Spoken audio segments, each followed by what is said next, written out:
Question number 1. In two separate experiments, a magnet is brought near to a magnetized iron bar. This causes the bar to become magnetized. Now, as you can able to see in this diagram, experiment 1, we have a magnet here that is being brought close to an iron bar. What's going to happen here is that this magnet is going to induce magnetism in this iron bar such that it will acquire the opposite pole. So at point X, there will be north pole for there to be an attraction. Now in experiment 2, the polarity of the magnet has been changed such that this side is north pole.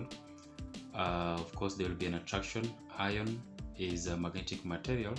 For it to be attracted, that means this side will become temporarily the south pole, and of course Y will be north pole. So which magnetic pole is induced at X and at Y? Now we already have our answer. So at X we have north pole, at Y we have north pole also. So our answer is B. So the correct answer is B. Now question number 2. A train of steel nails and a train of iron nails hang from a strong magnet. So we have the bar magnet here. This side we have the steel, and this side we have iron. Before we look at the question, we know that steel is hard magnetic material, while iron is a soft magnetic material, meaning that steel is hard to magnetize but retains magnetism for a long time. Iron is easier to magnetize, but once the magnet is withdrawn, it loses magnetism very easily. So with that knowledge, we can able to look at the question. The trains are then carefully removed from the magnet. What happens to the trains? Now both trains falls apart. Both trains stay together. Only the train of iron nails falls apart. Only the train of steel nails falls apart. Now remember, steel, as I've told you, is a hard magnetic material.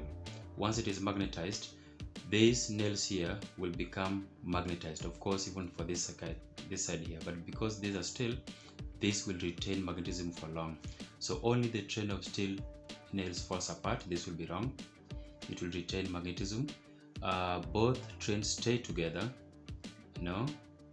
So the correct answer is C, that only the train of iron nails will fall apart immediately after it was being removed carefully.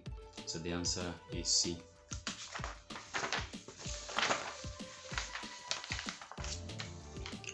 Now question number 3. A student sets up 4 experiments using bar magnets and other metal objects. The north pole and south pole of the bar magnets are labeled N and S respectively. Now in setup 1, we have north and south facing each other, and of course we know that from the basic law of magnetism is that like poles repel and like poles attract. So here there will be attraction. We haven't even checked what the question is. This particular point here, this magnetic material placed near a magnet, here there will also be attraction. There will be attraction here. And then if you look at setup 3, this is copper. Copper is a non-magnetic material. Copper is non-magnetic material. So which pairs attract each other? If you look at this, north repel. So there is a repulsion. That means 3 and 4 are out. So this will be 1 and 2, which is choice A. So choice A is the answer. Now question number 4. Question number 4. 2 soft iron pins are suspended from S, that is the south pole of a bar magnet. Which diagram shows how the pins are deflected? Now if we use this diagram here, A, B and D looks obviously wrong. Let's look at this one here. If here is south pole due to induction, this part of the null here, for it to be attracted to the magnet at this particular point, this must be north pole. Of course, this also must be north pole. It therefore means this must be south pole, south pole. We expect these nails to repel each other. That's why A is wrong, B is wrong, can't remain parallel. Even D is wrong, so the best answer here is C, because you can able to see there is repulsion when they acquire the same polarity at this particular point. That means this part and this part also will be like poles, and like poles always repel. So the answer is C. Question number 5. A plastic rod is rubbed with a dry cloth. The rod becomes positively charged.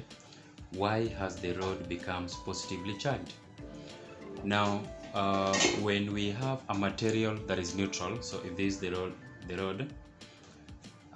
this rod, if it is neutral, it means it has equal positive to negative electrons. So we have positive to negative, they are equal.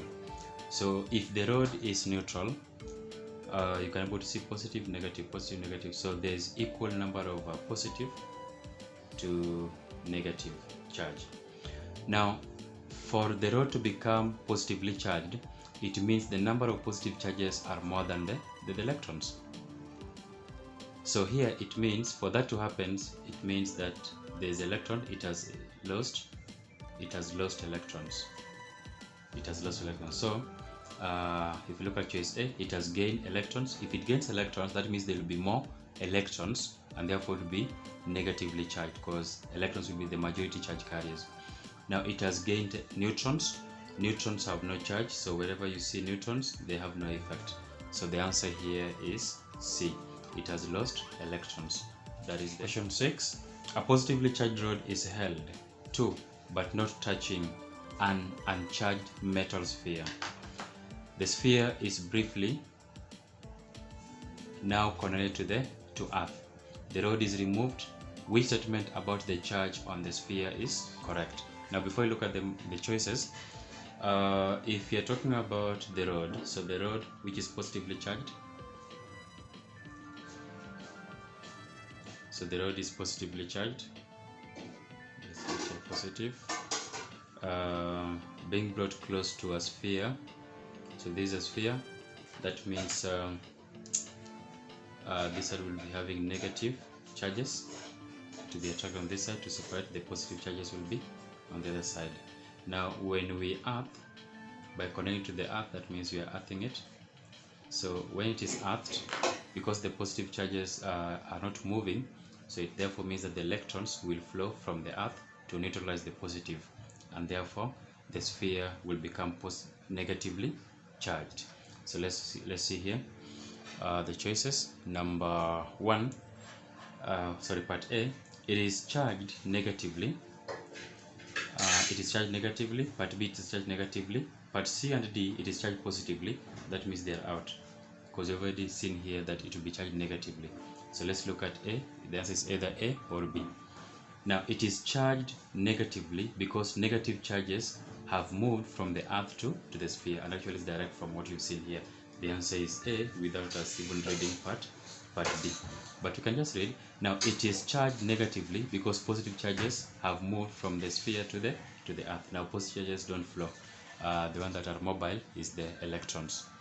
The next question is number 7, about the electric field. Now the diagram shows point X between two charged plates. Which diagram shows the electric field pattern near point X? Now, as you can able to see, these are parallel plates. Between this plate here, we'll have uniform field. Uniform field. Now, what do you mean by uniform field? Uniform field have field lines which are parallel. The field lines must be parallel, and they are evenly or equally spaced by the look of the eye, or even by drawing. So that qualifies to the answer to be either A or B. So C and D are out. Now the next thing, we need to know the direction of the electric field. Electric field originates from positive to negative. That makes answer to be A. So our answer is A. Now number 8, A negatively charged plastic rod is brought near to an uncharged metal sphere and held there. What happens when the metal sphere is earthed? Now this is the opposite of question number 6 from what we have seen here. So here there was positively charged. Now in this question here we are using negatively charged. Of course you can find the two questions in exams in the final exam, but for now there is an idea here. If you have an idea, let's say you forgot about this, if this was an exam, that means if maybe you're guessing, you guess this one, but let's say B, that means this you'll guess the opposite one, but no more guesswork after this. So now for this case here we have a rod which is negatively charged. You bring to uncharged sphere. If this side is negatively charged, that means the positive charges will be attracted due to induction, so here will be negative will be repelled. If you earth this material, what will happen? Because these are negatively charged, which are the electrons, they will flow to the earth. So we can able to see choice number A, electrons flow from the metal sphere to earth and directly. When you look at the question, when you analyze the question before looking at the multiple choice, you see how easy it is. So the electrons flow from the earth to the metal sphere, that was wrong. Positive charge flow, positive don't flow, so that means C and D is automatically out.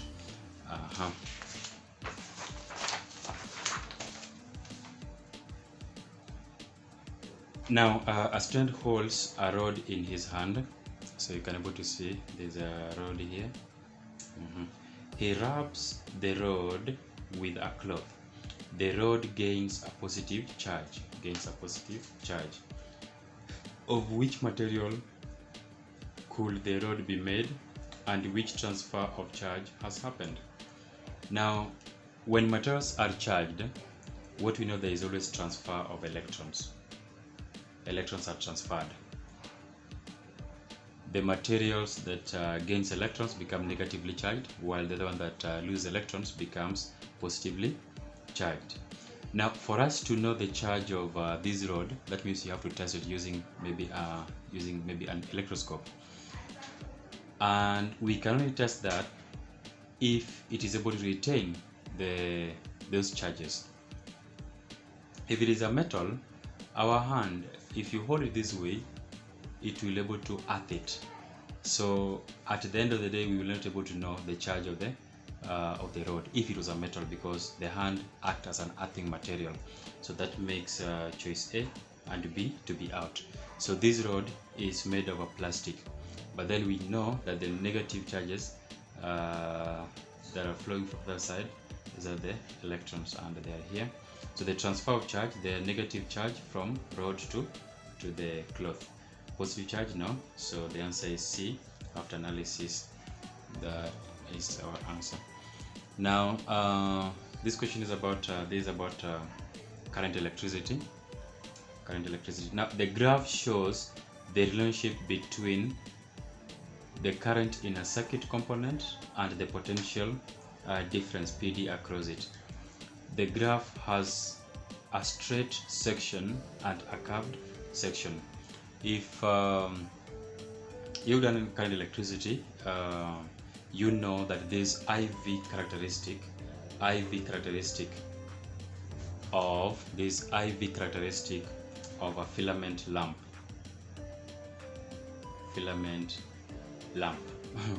The positive side of the graph. Anyway, this is most likely to be it. The initial part of the graph is a straight line that is passing through the origin approximately up to somewhere here. Now when the gradient is constant, you can able to see IV, the gradient M of this graph will give us 1 over R, which is constant. So it means that the resistance here is constant. Now at this particular point, as the potential difference increases across that component, the rate at which current is decreases. So there is increase in current, but now at a slower rate. In other words, the gradient has decreased. So when the gradient has decreased, you can see here when the current has decreased, that means resistance has increased from here. So the straight section, there is no change in resistance, no change, so that means A and B is out. The resistance decrease, the resistance increases, so the answer is D. Now if someone asks you to explain this in a structured question, you will know that as PD is increasing, there is increase in current, which causes the heating effect. As the heating effect increases, that will change the temperature across that component. Increase in temperature across the component will increase the resistance of the component. For this case, this component is likely to be a filament lamp.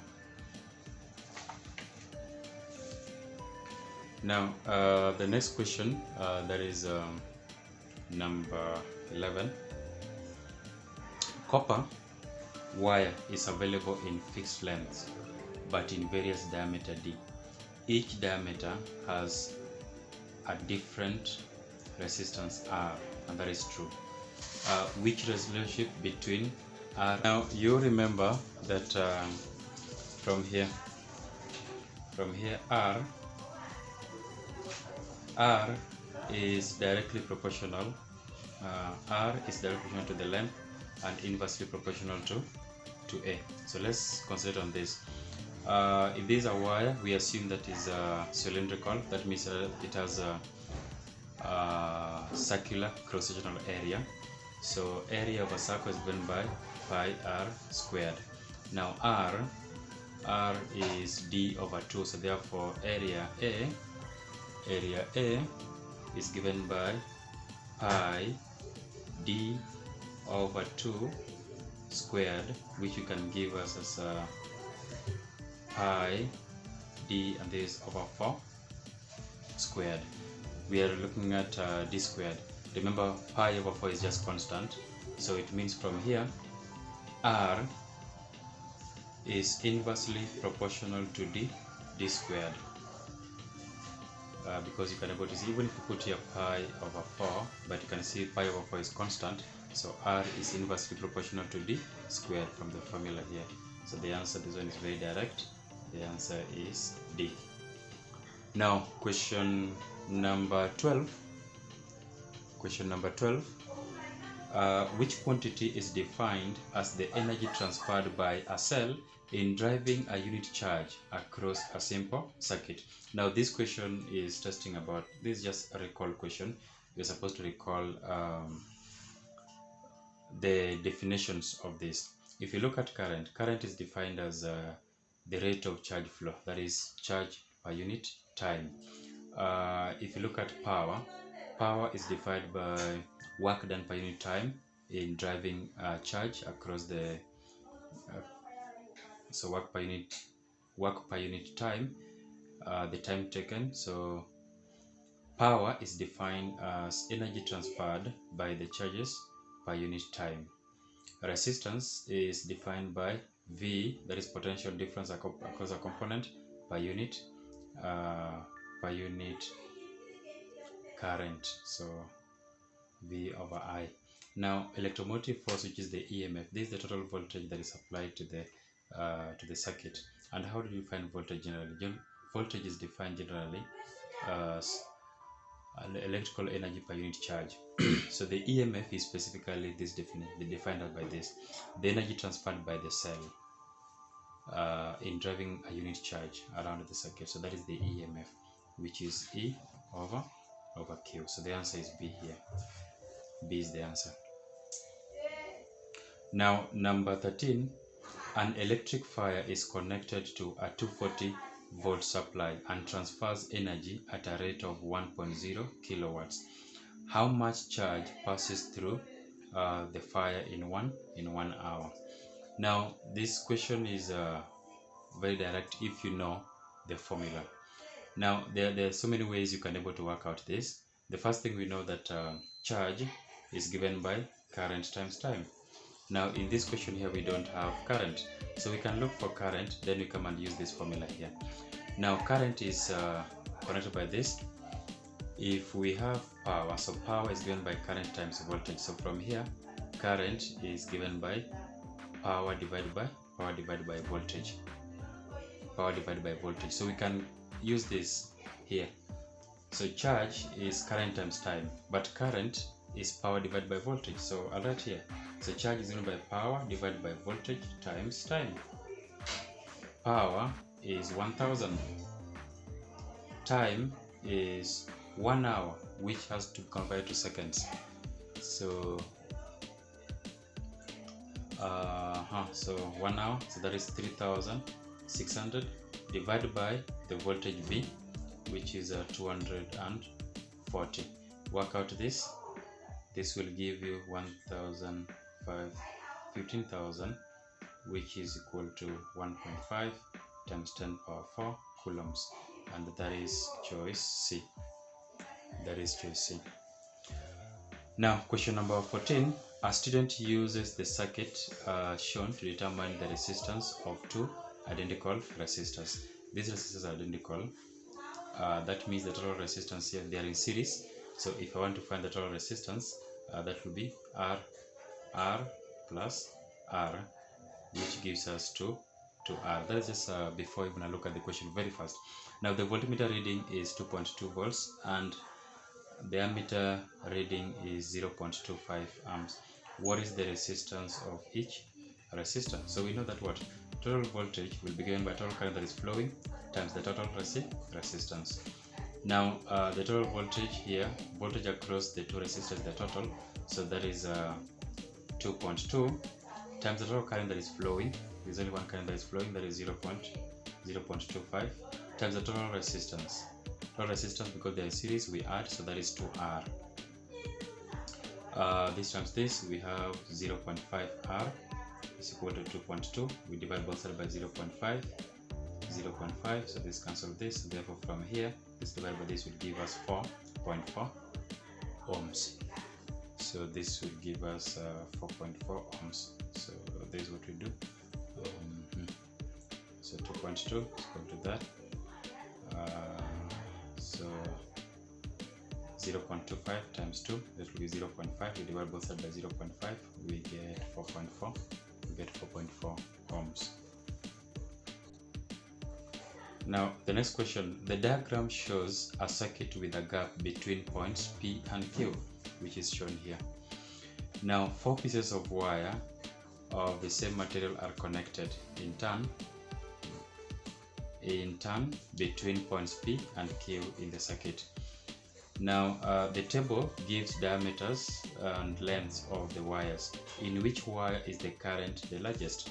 Now this question here is testing formula, this formula here. So this question is testing the relationship between resistance and resistance, diameters, lengths, and how they relate to the current. Now from here, from Ohm's law, we know that this, from Ohm's law, V is equal to IR. This means that R is inversely proportional to the current that is flowing. Should we increase the resistance, that means we'll decrease current. The vice versa is also true. If we decrease resistance, that means we increase the current that is flowing. In which wire the current is the largest? So for us to have the largest current, that means we must decrease the resistance. So let's see. R is directly proportional to L and inversely proportional to A, which is and then we've already found that A is just pi d over 4. This is a square, so pi d squared over 4. So therefore mean that increasing D increases A. So here R is inverse directly proportional to L and inversely proportional to D squared. In which wire the current the largest? So that means we must use a larger diameter to decrease R. We use a larger diameter and we use a shorter wire. So that means we decrease length, increase diameter. That will give us a small value of R, and a small value of R from here will give us a large value of current. So here that means A and B is out, so we either use C and D. So from here, this and this the same, so but we need to use a shorter wire, so the answer is C from there. Now the next question. The diagram shows a lamp in a circuit. Which change to the circuit would increase the current in the lamp? Increase the current in the lamp. Okay. Adding another resistor in parallel with the one in the circuit. Adding another resistor in series with the one in the circuit. Now you realize that you can watch the video above. There's a link there, and then you'll be able to see the effect of connecting resistance either in parallel or series to the current flow. So if we add another resistor in series, we'll actually increase the resistance because we want to add the resistance. Decreasing the electromotive force of the battery. Remember, voltage is directly to the current from Ohm's law. So if we decrease this, we will decrease the current from the power source. Moving the lamp to point P in the circuit. Moving this lamp here, there's no way it affects the amount of current that is flowing. Current will still remain the same. So the answer here is A. And kindly watch that video so that you can able to understand how parallel and series connection of resistors affect the current flow. Now the diagram shows a circuit. You can able to see. The reading on the ammeter is 12 amps. So here there's 12 amps flowing.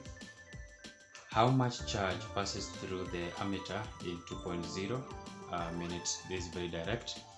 Charge is given by IT, current times time. Current, that is 12. Time is 2 minutes. We have to convert this to seconds, so we'll have 2 multiplied by 60, so that we have 120 seconds. If you multiply with this will give us 1440 coulombs. So the answer is D from here. Now, number 18. A torch has a simple circuit with 3.0 volts battery and a lamp. There is 20 milliamps current in the lamp. How much energy is transferred to the lamp in 5 minutes? Of course, this one also there is a lot of formula we can use. We know that power is defined as electrical energy per unit time. This implies that energy is power times time, and we also know that power is given by current times voltage. So from here it means that energy is IVT. So the energy that is being transferred is given by current times voltage times time. So that energy, so current here is 20 milli. Remember, this is a prefix, which means 10 power negative 3. This is 10 power negative 3 amps times the voltage, which is 3, times the time, which is 5 minutes. We have to convert this to seconds, so this will be 5 times 60. 5 times 60. Use your calculator to confirm that this will give you 18 joules, which is choice B.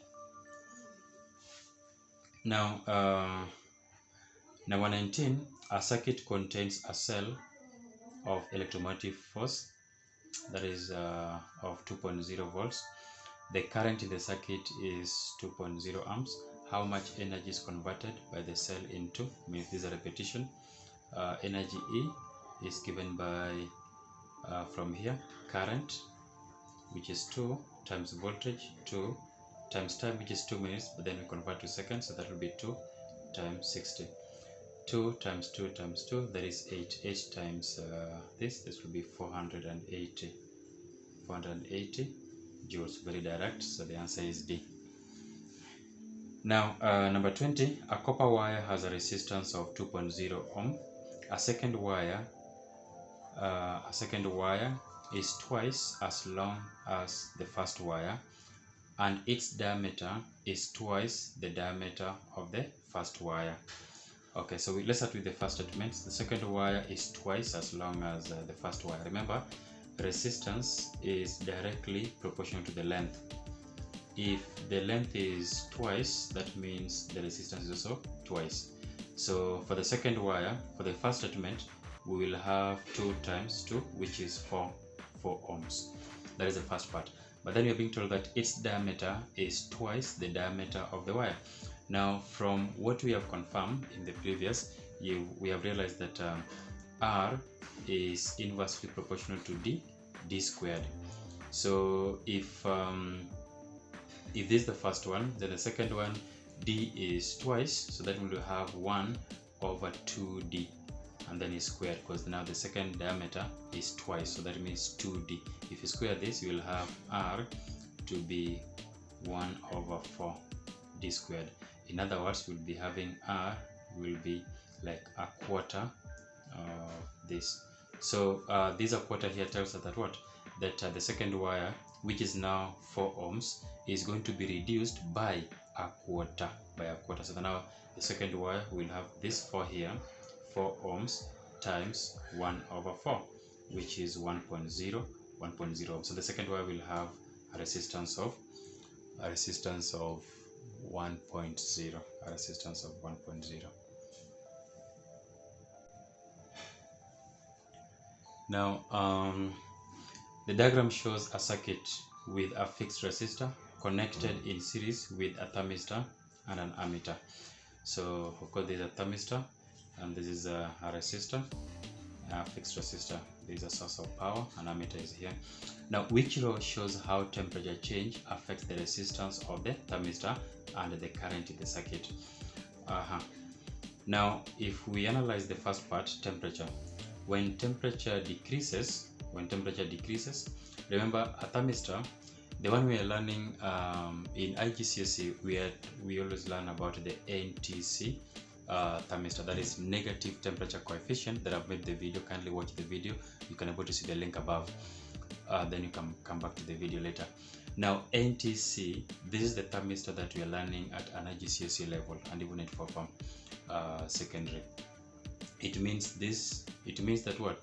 If the temperature decreases, its resistance increases. Is inversely proportional. So resistance and change in temperature.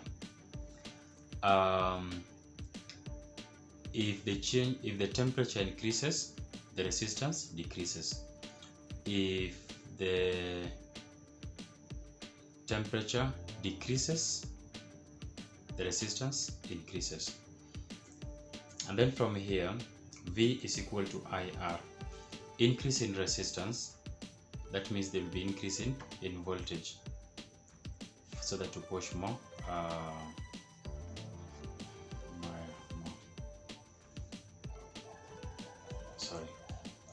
Now, so decreases. So when temperature decreases, the resistance of the thermistor will increase. So that means part A is already out, and even part okay, let's see, part B. If temperature decreases, the resistance of the thermistor will increase. That's correct. The current in the circuit will decrease. Okay, let's put a dot here. Now this one here, temperature increases, the resistance decreases. That's correct. And the current in the circuit decreases.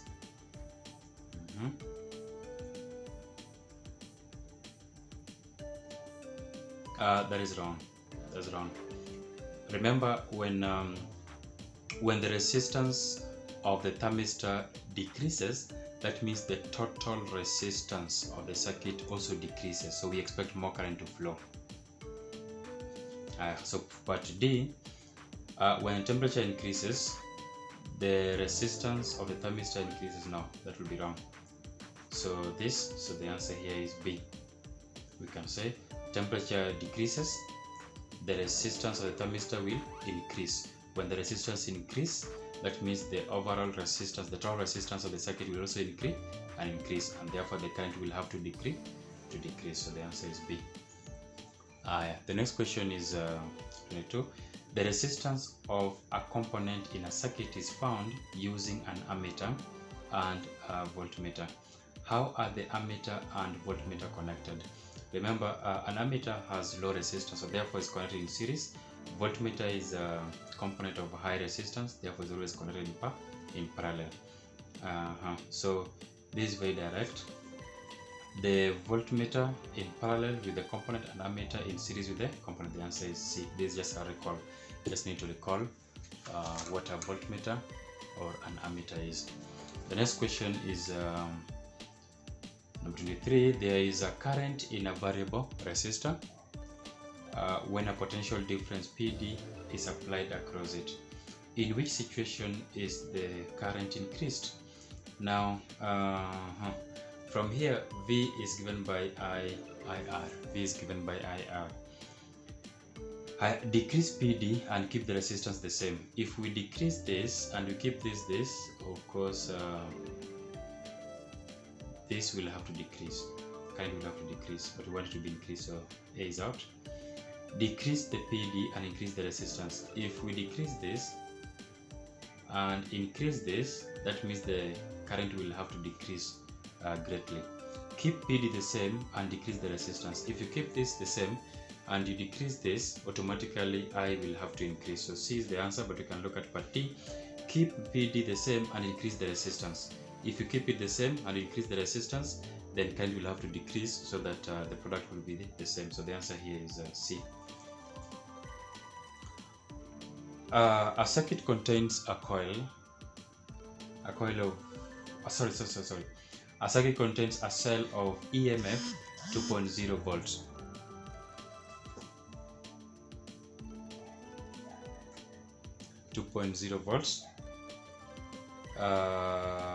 Three resistors, 3 ammeters, and 2 voltmeters.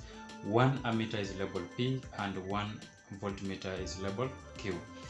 The readings on the other 2 ammeters and the other voltmeter are shown. You can able to see here. Now, before you look at this part here, you can able to analyze this properly. These ammeters, that means there's a current that is flowing to. This current will flow through here. The current will flow. So at this particular point here, there's a junction. There is part of this current that will flow through here. There's part of this that will flow through here. Now, current into a junction. The sum of current into a junction should be equal to the sum of current out of a junction. That is Kirchhoff's first law. Kirchhoff's first law of electricity. This is about the conservation of charge. So if current into the junction is I and the current out of the junction here is I1, that means the other one will also be I2, so we have to add them. So if this is 2, I1 is 0.5, that means I2 must be 1.5, so that you add them to get 2. So that means C and D is automatically out. Now there's the current, and then the reading on Q. The reading on Q. Now see here, this is the total voltage. This is about the conservation of energy. The voltage across this resistor is 0.5. This resistor and this resistor are in parallel. The voltage across them will be the same, and that voltage, when you add to 0.5, should give us the total voltage. So therefore the voltage which is Q will be 1.5. So 1.5 plus 0.5 will give us 2. So the answer is A. The answer is A. Now the table gives data for 4 different electrical devices. Which device develops the greatest power? So we know that power is given by current times voltage. So greatest power, so there's 12 times 3, that will be 36 watts. 110 times 0.4, that is 44 watts. Then 400 kilovolts, so that is 400, so that is 400 kilovolts, that is like 400,000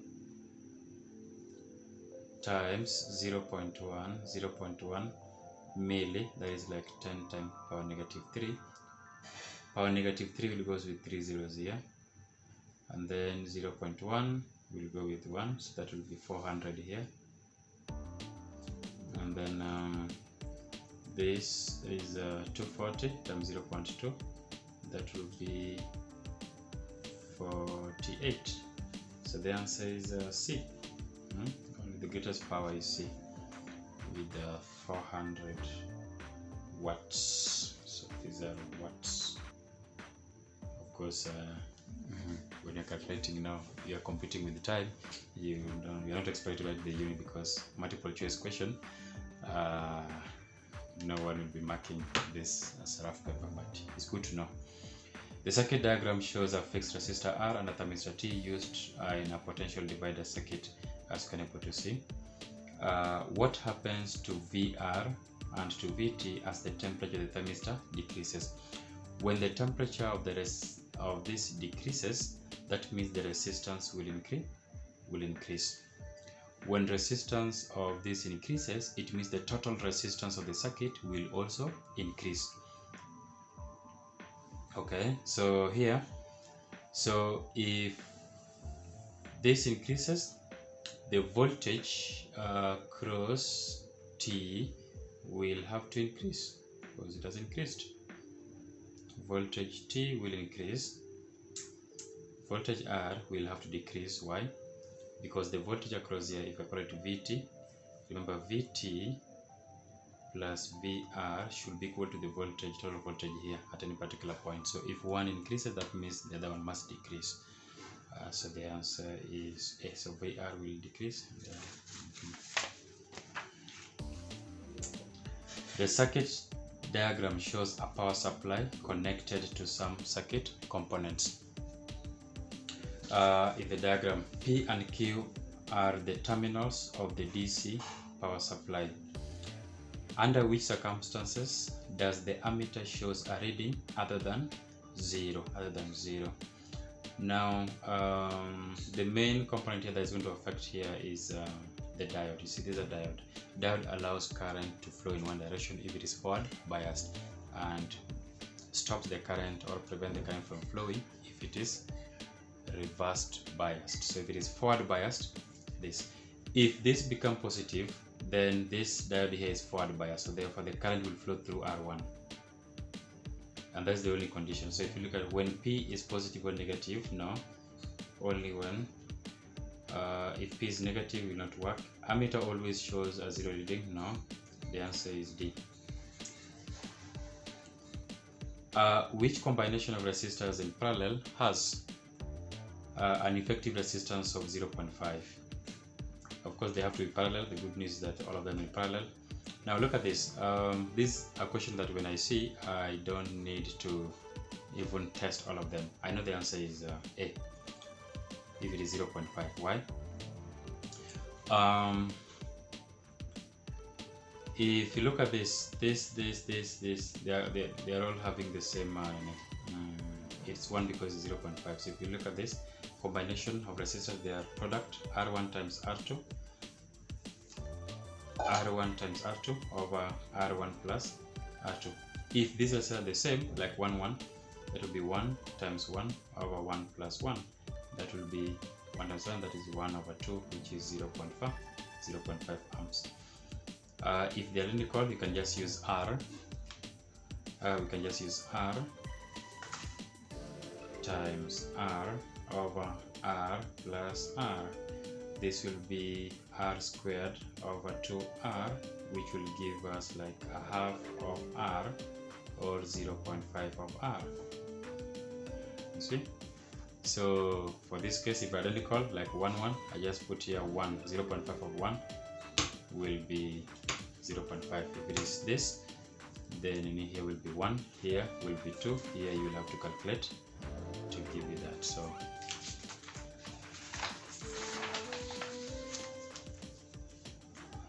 identical resistors are connected together to form arrangements X, Y, and Z. So we have this. What is the correct order of the resistance of the arrangements from the largest to the smallest? The largest resistance have to be in a series, and as you can able to see here, the one that is having the more number of resistors in series, that is the highest. So the highest here is Z. So that means where this AB is out, so Z. The next one will be Y, and of course this will be the last one we have actually proved. You see, if they are, if you have to show, because they are identical, they are identical. So this R, this R, this R, this R, R, R, R. If you want to show here, there will be 3R.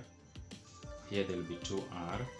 Here there will be R times R over R plus R, which you have seen to be 0.5 of R. So you can see clearly 3R is greater than this. So you see the answer. So that is ZYX. The answer is D. Good. Number 30, resistors 1, 2, 3 are connected in parallel with a cell. Which statement is correct? The current in each resistor is different, but the potential difference across each resistor is the same. This happens when they're in parallel. So this is already correct answer. But let's look at part B. The current in each resistor is the same. That is wrong. When they're in parallel and they are having different resistors, so the current can never be the same for that case. Remember, what we mean by being in parallel is this. So we have resistor.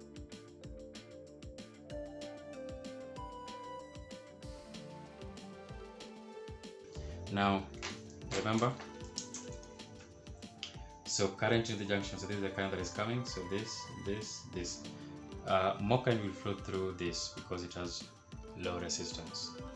So if you have here I1, I2, I3, I1 plus I2 plus I3 should be equal to this I, but because they are having different resistances, more current will flow through this, followed by this, then less current will flow through the 3 ohm. So, but then because they're in parallel, the potential difference across them should be the same, because they have direct contact to the power supply. If you're supposed to connect this to the power supply direct, you will be able to see that every component here has a direct connection to the power supply. That is why the PD is the same. Of course, you can also use Kirchhoff's second law to prove that why they have the same PD. Next question is number 31.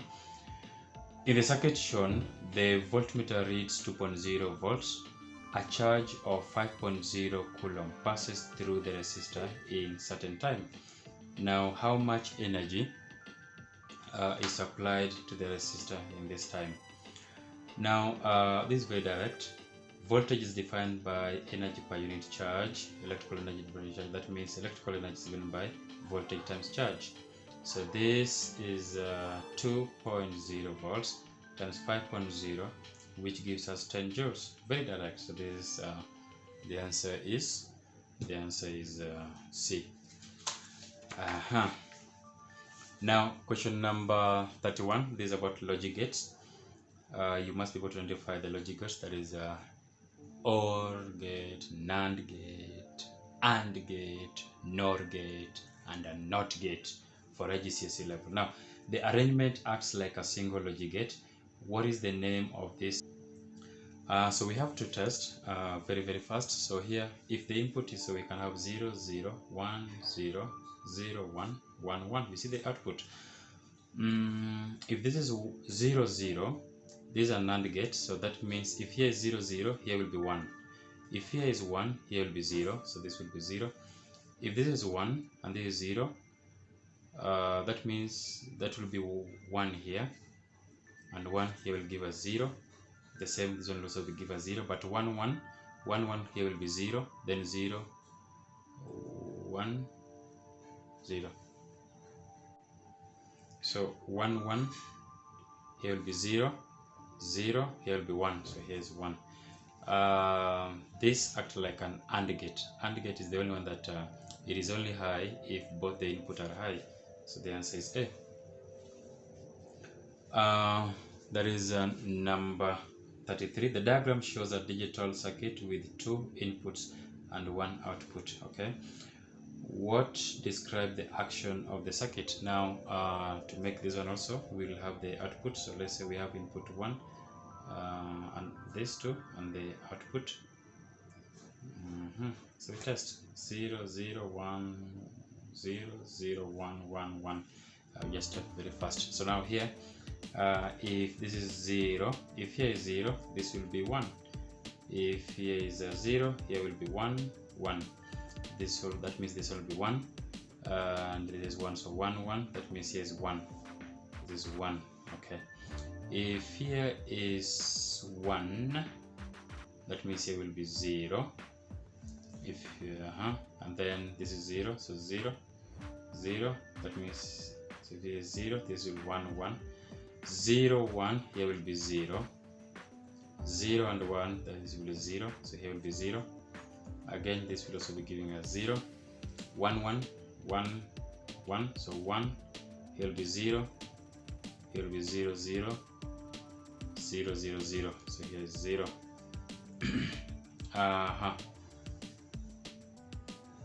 The good news to this question is that we have done this. So you can see this 0, 0, 0, 1, 1, 0, 0, 0. So it means that this was negated, because if you negate this, this will be. So if you're supposed to understand this, to understand what is happening here, if the gate was supposed to be, if the whole of this was supposed to be an OR gate, 0, 0, here will be 0, 1, 1, 1. That was if it was supposed to be an OR gate, to be 0, 1, 1, 1. That means the NOR gate, which is supposed to negate, here will be 0, 0, 0, this will be 1. So it means that there is an OR gate. The combination of what we are getting here is an OR gate, so the answer is C. What does the symbol shown represent? This is very easy. So there is an AND gate. There is an AND gate. Now, number 35, there are 2 inputs and 1 output for the combination of logic gates shown. So I'm going to use part A here, then we see which one is correct. So if this is 0, 0, if this is 0, here is also 0, here will be 1. So this is 0, 1, here will be 0. If here is 0, this is 1, here will be 0, so here will be 0, correct. If this is 1 and here is 0, this is 0, that means here will be 1, so 1, 1, the output will be 1. Then if this is 1, 1, so if here is 1, this is also 1. If here is 1, there is 1, here will be 0, that will be 0. So that makes here to be wrong, so he is supposed to be 0. And if I do that, I can see the answer is B. No sweating here, the answer is B. Okay, this question, this is also a recall question. You need to know the electrical symbols of elements. So what is the component X? Component X is a diode. No waste of time there. That is a diode. There is a fixed resistor. This is a cell. Okay, number 37. Number 37, there are combinations of diodes here. The circuit diagram shows a DC power supply connected to 2 resistors, R1 and R2, and 4 diodes. Okay, which statement is correct? There is current in R1 and a current in R2. Okay, let's confirm. If this side is positive, so that means the current will, if current here, there is a reverse bias, no current here. So current will flow through this. There is reverse bias, so current will flow through here. Come this way, this. Correct, so this current, yeah. Is correct. There's current flowing through that, because current will not come back here. Alright, 38. A student connects the circuit shown. There is this is a power supply here. There is an AC power supply. You see this symbol, AC power supply. There is a diode, and there is a fixed resistor which is acting at the load. Which graph shows the variation with the time of the current in this resistor? Now, when in the first circuit, if current flows in this direction, there will be current flowing. So here, if current flows in the opposite direction, there will be no current. So you can able to see 0. Repeats. Current in the direction on the other side, there will be current, and then so the answer is B here.